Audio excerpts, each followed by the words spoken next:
The DW Cloud service can be applied to any Spectrum system with internet access.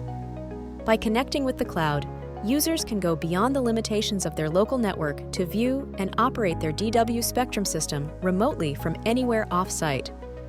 In this lesson, we will go over the DW Cloud service, how to sign up for DW Cloud, and how to enable a DW system with cloud access.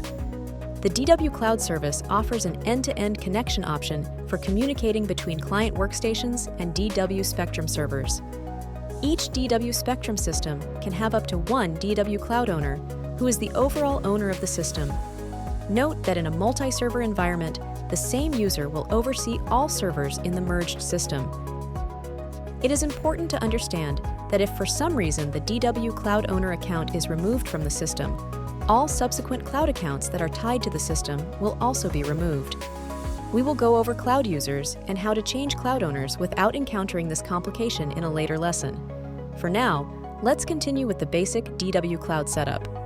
By connecting your DW Spectrum system to the cloud, you and your users can enjoy easy and secure access from any client instantly.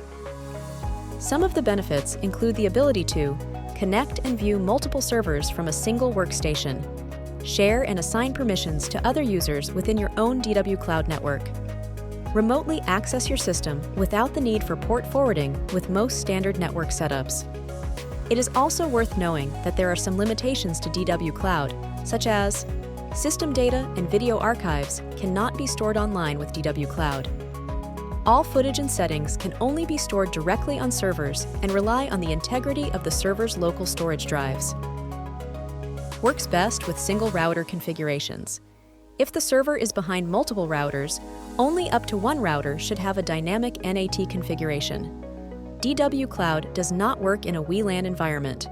TCP ports 80, 443, and 3345 must be unblocked on the outbound egress rules. For more information on allow listing cloud access, you can refer to the DW knowledge base. To connect your DW Spectrum system to DW Cloud, launch the DW Spectrum client and log in as the local system owner. Once logged in, click the DW Cloud icon in the top right corner of the window. If you already have a DW Cloud account, enter the affiliated email address and password to log in. You will need to use an authentication application or backup code to complete the login. The system will then be connected to DW Cloud.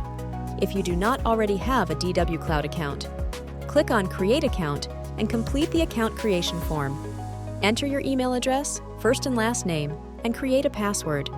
Agree to the terms and conditions and privacy policy, then click on Create Account. A confirmation email will be sent to the address that was entered into the form. Open the email and complete the confirmation to activate the account.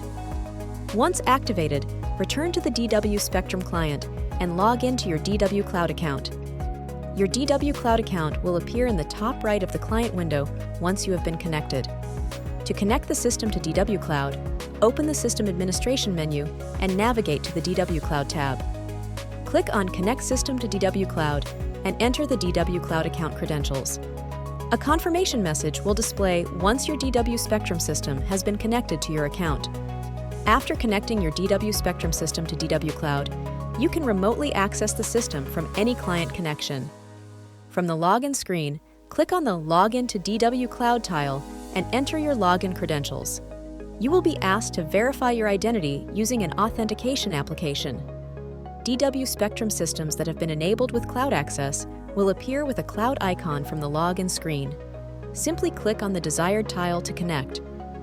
You should now have a basic understanding of how to set up and get started with your DW Spectrum system. However, there is still more information that will be helpful for using your setup.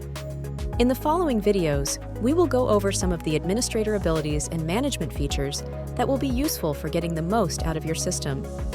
Part 2 of this lesson series will include information about user management, system management, like merging servers, and setting up redundant storage, event notifications, analytics, and cybersecurity precautions.